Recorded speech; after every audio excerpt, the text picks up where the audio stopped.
Hello दोस्तों, petrol और diesel हमारी ज़िंदगी में कितना महत्वपूर्ण है मुझे यह आपको बताने की ज़रूरत नहीं है।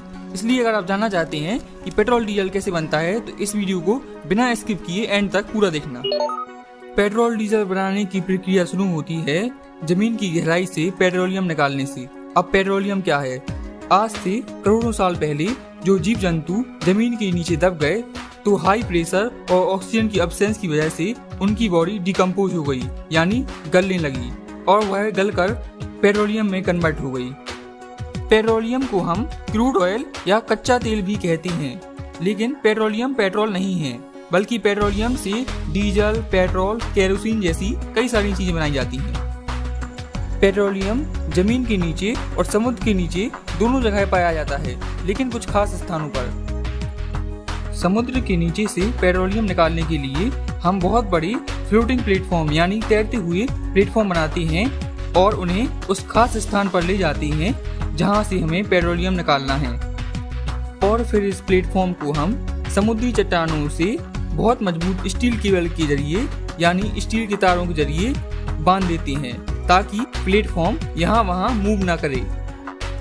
और फिर इस प्लेटफॉर्म पर हम बहुत बड़ी ड्रिलिंग या बोरिंग मशीन लगा देती हैं और फिर उस मशीन की सहायता से हम सीवेड यानी समुद्र की सतह में हम उतनी गहराई तक ड्रिलिंग या बोरिंग करती हैं जब तक हमें पेट्रोलियम ना मिल जाए। और फिर जब हमें पेट्रोलियम मिल जाता है तो हम उसमें पाइप और पंप का सिस्टम फिट कर देती हैं जिससे हमें लगातार पेट्रोलियम मिलता रहता है।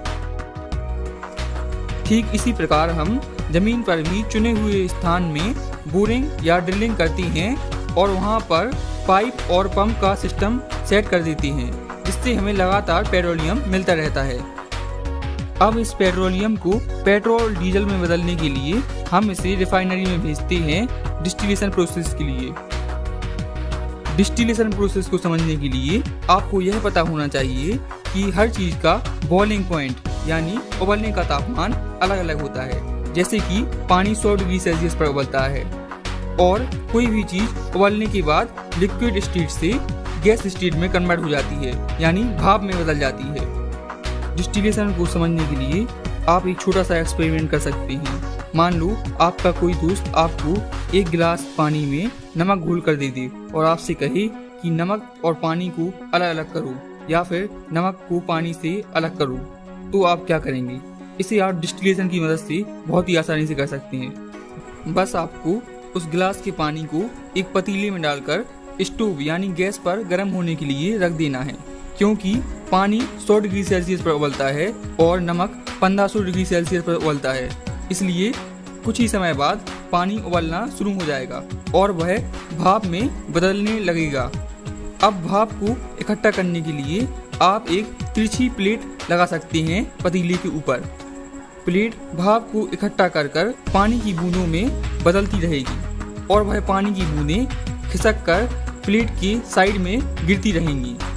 और इन गिरती बूंदों को इकट्ठा करने के लिए आप कोई दूसरा बर्तन रख सकते हैं और कुछ ही टाइम बाद आप देखेंगे कि पतीले में से सारा पानी गायब हो गया है और वह साइड वाले बर्तन में इकट्ठा हो गया है और पतीले में सिर्फ नमक बचेगा, जिसे फिर आप अपने दोस्त को दिखा सकती हैं कि मैंने पानी में से नमक को अलग कर दिया।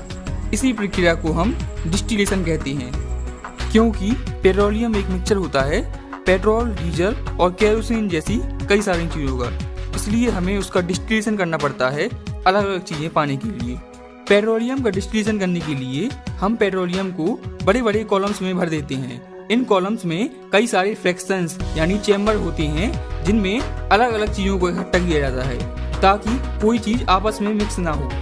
पेट्रोलियम को फ्रैक्शनल कॉलम में भरने के बाद उसे नीचे से गर्म करते हैं, जिस वजह से अलग अलग चीजों की वेपर्स यानी भाप निकलना स्टार्ट हो जाती हैं उनके बॉइलिंग पॉइंट के अनुसार, जिसे फिर अलग अलग चैम्बर्स यानी फ्रैक्शंस में इकट्ठा कर लेते हैं।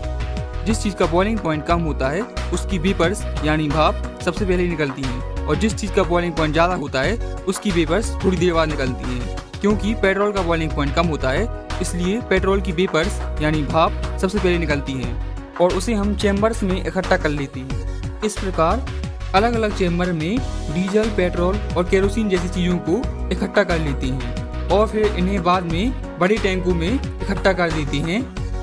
क्योंकि इस प्रोसेस में हम फ्रैक्शनल कॉलम का इस्तेमाल करते हैं डिस्टिलेशन के लिए, इसलिए इस प्रोसेस को फ्रैक्शनल डिस्टिलेशन कहा जाता है।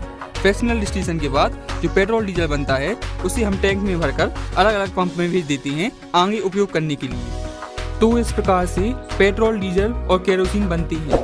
दोस्तों प्लीज अगर आपको वीडियो अच्छी लगी हो तो चैनल को सब्सक्राइब और वीडियो को लाइक जरूर कर देना। And finally